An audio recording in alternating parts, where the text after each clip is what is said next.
बातमी आहे रवींद्र पाटील यांनी केलेल्या वक्तव्यासंदर्भात रायगडची जागा मिळाली नाही तर फार वाईट होईल। रायगडसह मावळच्या जागेवर भाजपा पुन्हा दावा सांगताय। पक्ष निरीक्षकांसमोर रवींद्र पाटील यांनी हा इशारा दिलेला आहे। दरम्यान आधी रायगडच्या जागेवर राष्ट्रवादीचे खासदार सुनील तटकरे यांनी दावा केला होता, ज्याला धैर्यशील मानेंनी विरोध केला होता। रायगडची जागा मिळाली नाही तर वाईट होईल असा इशारा रवींद्र पाटील यांनी दिलेला आहे। रायगडसह मावळच्या जागेवर पुन्हा एकदा भाजपा दावा करतोय।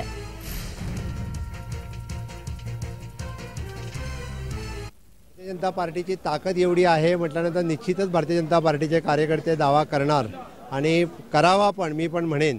पण नक्कीचरित्या जरी चुकून 99% भारतीय जनता पार्टीला तिकीट मिळावी हे माझं पण मत आहे, पण चुकून जरी 1% तिकीट जरी मिळाली एनडीएला तरी सुद्धा आमचे कार्यकर्ते भारतीय जनता पार्टी 400 पार मध्ये हा सीट असेल याची मी निश्चितच खात्री कार्यकर्त्यांच्या वतीने देतो।